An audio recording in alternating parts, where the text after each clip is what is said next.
وہابی نام ہے بابی، میں ہوں مسلم علمی کتابی، نام ہے وہابی نام ہے بابی، میں ہوں مسلم علمی کتابی۔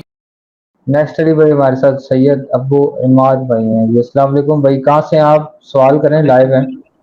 علیکم السلام ورحمۃ اللہ۔ میں کوہاٹ سے ہوں لیکن میں رہتا ہوں ایران میں۔ علی بھائی آپ مجھے سن رہے ہیں؟ السلام علیکم ورحمۃ اللہ۔ جی وعلیکم السلام ورحمۃ اللہ وبرکاتہ۔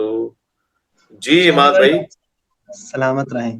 علی بھائی پہلا سوال میرا یہ ہے کہ جو صحیح مسلم میں روایت ہے، روایت نمبر ہے 2419، یہاں پہ حضرت ابو موسیٰ اشعری سے روایت ہیں، وہ کہتے ہیں کہ ایک سورت تھی قرآن میں، اور پھر اس کی صرف یہ ایک آیت مجھے یاد ہے، لو کان لابن آدم، یہ پوری آیت میں نے بیان کی ہے۔ اس کے بارے میں جب میں نے اہل سنت علماء کے اقوال پڑھ لیے کہ دراصل یہ آیت ابھی قرآن میں نہیں ہے، تو وہاں پہ لکھا تھا کہ یہ نسخ تلاوہ ہے، تلاوت اس کی نسخ ہو چکی ہے، حکم باقی ہے۔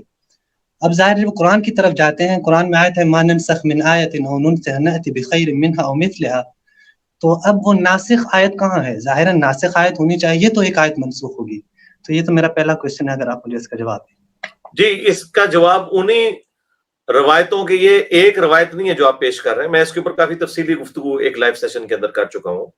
یہ ایک روایت نہیں ہے، یہ اوپر تلے 3-4 روایتیں موجود ہیں۔ سب سے پہلے آپ یہ سمجھ لیں کہ اس طرح کی جو چیزیں ہیں نا، ان میں سے کوئی بھی چیز ہمیں یہ مجبور نہیں کرتی کہ ہم کوئی ایسا عقیدہ رکھیں جو قرآن کو مشکوک کرے، لہٰذا اس طرح کی تمام روایتوں کی تعویل کی جائے گی۔ یہ قرآن میں پڑھی جاتی تھی، قرآن کی تفسیر میں پڑھی جاتی تھی، اور اگر کوئی آیات اس طرح کی ہیں تو قرآن کی جو 7 قرات ہے پلس قرآن میں جو ناسخ و منسوخ والا معاملہ ہے، اس کے اوپر سنی اور شیعہ کا اجماع ہے، اس میں پوری دنیا کے مسلمانوں کا اجماع ہے، اس میں کوئی دوسری رائے نہیں ہے۔ آج آ کے غامدی صاحب نے تھوڑی گفتگو کرنی شروع کی ہے، ادروائز اس سے پہلے یہ معاملہ اس طریقے سے نہیں تھا۔ اور باقی یہ تو فکر آخرت سے متعلق ہے نا، تو اس سے زیادہ سٹرونگ آیات فکر آخرت سے متعلق موجود ہے۔ سورہ زخرف کے اندر موجود ہے کہ اگر اس چیز کا خدشہ نہ ہوتا کہ سب کے سب لوگ ہی کافر ہو جائیں گے تو ہم کافروں کے گھروں کو، ان کی دیواروں کو، ان کی سیڑھیوں کو سونے اور چاندی کی بنا دیتے، لیکن یہ خدشہ تھا کہ جب کافروں کے پاس اتنی دولت کوئی دیکھے گا تو وہ کفر میں مبتلا ہو جائے گا، اور پھر اللہ تعالیٰ نے فرمایا کہ یہ دنیا کا مال ہے اور آخرت تمہارے رب کے ہاں صرف پرہیزگاروں کے لیے۔ یہ آیت اتنی سٹرونگ آیت ہے کہ جو اس طرح کی آیت، یہ ویسے اس وقت حدیث بھی ہے، یہ بخاری مسلم میں حدیث کے ریفرنس سے بھی آیا کہ ابن آدم کے پاس اگر سونے کی 2 وادیاں ہو تو وہ خواہش کرے گا کہ وہ تیسری وادی اس کو مل جائے۔ تو شیعہ اور سنی دونوں کے ہاں جو اس طرح کی روایتیں ہیں یا تو جعلی ہوتی ہیں یا پھر ان کی تعویل کی جاتی ہے، کیونکہ قرآن عملی تواتر کے ساتھ، اجماع کے ساتھ ٹرانسفر ہوا ہے۔ کوئی حدیث یہ مجبور نہیں کرتی کہ قرآن جو کہ تواتر سے نقل ہوا ہے اس کی کسی بات کو اس حوالے سے ڈرائل کریں۔ جی نیکسٹ کوشچن کر لیں۔ مائک آن ہے۔ جی ماشاء اللہ علی بھائی، بس میں آپ کے توسط سے شاید آپ نے بیان بھی کیا ہو، وہ جو سن رہے ہیں ان کے خدمت میں بیان کرنا چاہتا ہوں کہ ایسی روایت جہاں بھی ہو ان کی تعویل کی جائے گی، بہتر بات ہے۔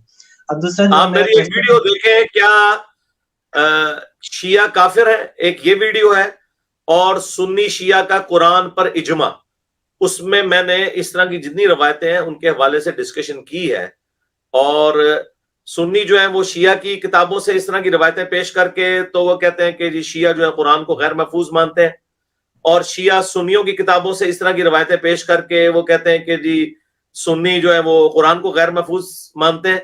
بالکل ایسا نہیں ہے، قرآن کو سنی شیعہ کی روایتوں کی ضرورت ہی نہیں ہے، کیونکہ آج بھی آپ انڈونیشیا کا مسلمان اٹھائیں، رشیا کا مسلمان، افریقہ کا، پورے گلوب سے کہیں سے کوئی مسلمان اٹھائیں اور وہ سورۃ البقرہ کی تلاوت شروع کرے، سورہ آل عمران کی تلاوت شروع کرے، کسی سورت کی، تو آپ ایک آیت کے اوپر اسے روکیں، اس سے اگلی آیت کسی دوسرے بر اعظم میں رہنے والے سے پڑھوائیں تو وہ اس سے اگلی آیت پڑھ دے گا۔ یہ اتنی بڑی طاقت ہے قرآن کی کہ قرآن کو کوئی روایت مشکوک نہیں کرتی اللہ کے فضل سے۔ الحمدللہ۔ جی میرا دوسرا کویسچن یہ ہے کہ اچھا، میں دوسرا کویسچن پوچھ رہا تھا وہ خلیفتین کے حوالے سے، لیکن کہ جس میں آپ نے بتایا تھا کہ شریک جو ہے مدلس ہے، وہ میں نے جب دیکھا میری تفصیلی ویڈیو آئی ہے نا، وہ بھی آپ دیکھ لیں۔ میں نے اس روایت، ہاں جی، میں نے اس روایت کی جو صحت ہے نا اس کے اوپر کلام کیا ہے، اس کے مفہوم پہ کلام نہیں کیا۔ ہم خلیفتین مانتے ہیں، قرآن اور اہل بیت کو مانتے ہیں، ثقلین بھی مانتے ہیں, خلیفتین بھی مانتے ہیں. یار نبی علیہ السلام نے چھوڑے ہیں نا, یہ تو الفاظ کا چناؤ ہے کہ نبی علیہ السلام نے کہا میں اپنے بعد 2 بھاری چیزیں چھوڑ کے جا رہا ہوں, ان کو آپ خلیفتین کہہ لیں, ثقلین کہہ لیں. میں نے یہ ابھی پچھلے دنوں میری ایک ویڈیو اپلوڈ ہوئی ہے یوٹیوب پہ, آپ دیکھیں. کیا امام مسلم آخری وقت میں شیعہ ہو گئے تھے؟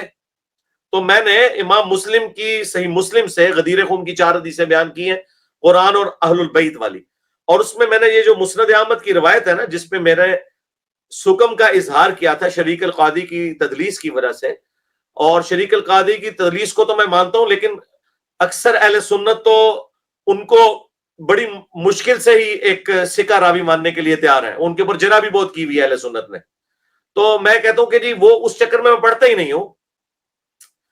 اہل البیت اور قرآن یہ خلیفتین بھی ہیں نبی علیہ السلام کے, اس میں تو کوئی شک نہیں ہے. لیکن اگر خلیفہ سے مانا کوئی مراد یہ لے گا کہ نبی علیہ السلام نے اپنے بعد کوئی نائب بنایا ہے کسی کو, جس طرح کہ حضرت سلیمان علیہ السلام حضرت داؤد علیہ السلام کے نائب ہوئے تھے, تو وہ اس لیے نائب ہوئے تھے کہ سلسلہ نبوت ختم نہیں ہوا تھا, تو نبی کا نائب نبی ہوتا ہے. اب چونکہ رسول اللہ کو ختم نبوت ہو چکی ہے, لہذا کوئی بھی ایسی چیز وہ ختم نبوت کو ڈاؤٹ فل بنا دے گی اگر آپ یہ کہیں کہ نبی علیہ السلام کا کوئی نائب ہے. کیونکہ نائب ہے نا, تو پھر یہ لازمی ہونا چاہیے کہ وہ اللہ تعالیٰ سے ہمیں گائیڈ لائنز لے کے دے. ادروائز اس نائب کا میں نے کیا کرنا ہے؟ اگر اس نائب نے یہ کرنا ہے کہ نبی کی تعلیمات مجھے بتانی ہے, وہ تو کوئی بھی ہو سکتا ہے نبی کی تعلیمات بتائے. وہ تو نبی علیہ السلام کے کوئی ایک ساتھی تو نہیں تھے, وہ ابو ذر غفاری بھی نبی کی تعلیمات بتاتے تھے, وہ حضرت مقداد بھی نبی کی تعلیمات بتاتے تھے, وہ حضرت علی بھی نبی کی تعلیمات بتاتے تھے. تو اس طرح یہ سارے کے سارے خلفاء ہی ہیں. لیکن اگر کوئی کہتا ہے کوئی یعنی ڈیوائن اس طرح کا کوئی عقیدہ ہے, تو یہ ختم نبوت کی جڑ کاٹنے والا ہے, کیونکہ نبی علیہ السلام کے بعد ختم نبوت ہو چکی ہے. اگر کوئی آپ کا وصی یا خلیفہ ہے تو لاجیکلی انٹرنیشنل عدالت میں ہمارا مقدمہ لے جائیں کہ انجینئر محمد علی مرزا کی ڈیمانڈ ہے کہ وہ خلیفہ کدھر ہے, میں اس سے ملنا چاہتا ہوں. اور اگر مجھے بتایا جائے کہ وہ تو نبی کے 30 سال کے بعد خود بھی فوت ہو گیا تھا, اور اس کی اولاد میں بھی جو 12 خلیفہ ہوئے تھے ان میں سے بھی آخری کو قیامت میں گئے 1200 سال ہو گئے ہیں, تو میں کہوں گا کہ 1200 سال سے امت جس خلیفہ سے محروم ہے کہ اس سے استفادہ ہی نہیں کر سکتی, تو خلیفہ کس کام کا ہے؟ تو وہ مسئلہ یہ ہے کہ یہ عقیدہ بالکل باطل کھڑا گیا ہے, چاہے وہ اہل سنت کے ہاں تقلید کی شکل میں ہو یا اہل تشیع کے ہاں عقیدہ امامت کی شکل میں ہو. نہ تو ہم ابو بکر صدیق کو خلیفۃ الرسول مانتے ہیں اس حوالے سے کہ وہ نبی علیہ السلام نے کوئی ان کو اپنے بعد نامزد کیا تھا, بالکل میں نے تو بخاری مسلم سے ثابت کیا. عائشہ کہہ رہی ہے کہ نبی علیہ السلام نے اپنا وصی کسی کو نہیں بنایا, قرآن آپ کا وصی ہے. کیوں قرآن؟ آج آپ مجھ سے پوچھیں, میں کہوں گا یہ لے رسول اللہ کا وصی. آج سے 10,000 سال بعد بھی کوئی انسان آئے نا اور وہ پوچھے رسول اللہ کا وصی کدھر, لو قرآن یہ سامنے موجود ہے. لیکن اگر شخصیات کو آپ وصی اور خلیفہ مانیں گے تو وہ تو دنیا سے چلے گئے. جب وہ دنیا سے چلے گئے تو آج کی ڈیٹ میں ایک شخص 1400 سال پہلے فوت ہوا ہے اور ایک شخص 1450 سال پہلے فوت ہوا ہے, دونوں کا سٹیٹس تو ایک ہی ہے. مجھے اس سے کیا غرض؟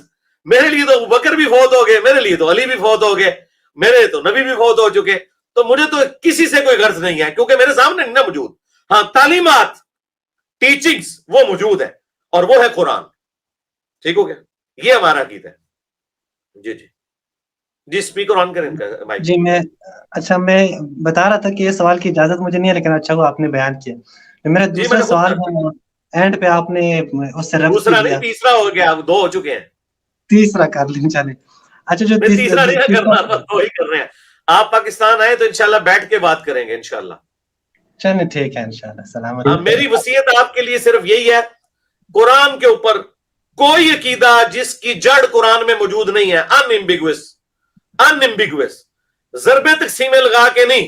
ضرب تقسیم سنی شیعہ دونوں لگا رہے ہیں تو میں تو پڑھا لکھا بندہ ہوں, مجھے تو واضح نظر آ رہا ہے کہ فراڈ کر رہے ہیں امت کے ساتھ. بالکل قرآن اپنے عقیدے میں بالکل واضح ہے, ما کان محمد ابا احد من رجالکم ولکن رسول اللہ وخاتم النبیین. ختم نبوت اتنا بڑا منصب ہے, اس کے بعد کوئی تقاضا ہی نہیں ہے کہ رسول اللہ اپنا خلیفہ کسی کو چھوڑ کے جائیں, اس حوالے سے کہ جو ان کی سیٹ سنبھالے. کیونکہ وہ جو سیٹ سنبھالے گا نا, ایٹ لیسٹ وہ پیغمبر کے لیول کا بندہ ہمیں چاہیے. اور وہ تو حضور نے فرما دیا, علی تیرے ساتھ تیری میرے ساتھ وہی نسبت ہے جو ہارون کی موسیٰ کے ساتھ, مگر میرے بعد کوئی نبی نہیں ہے. جب نبی نہیں ہے تو یہ معاملہ ختم ہو چکا, ختم نبوت. اور مولا علی کا جو رسول اللہ کی میت پہ خطبہ ہے ناج البلاغہ میں کہ رسول اللہ آپ کی موت باقی انبیاء والی موت کسی نہیں ہے, آپ کی موت نے آسمان کا زمین سے رشتہ ختم کر دیا. جب آسمان کا زمین سے رشتہ ختم ہو گیا تو چاہے ابو بکر ہو چاہے علی ہو, مجھے اس سے کوئی غرض نہیں. زیادہ سے زیادہ جو کچھ انہوں نے حضور سے سیکھا وہی مجھے سکھائیں گے. وہ اپنی طرف سے کوئی بات بتا ہی نہیں سکتے کیونکہ آسمان کا زمین سے رشتہ ختم ہو چکا ہے. ٹھیک ہو گیا؟ فی امان اللہ.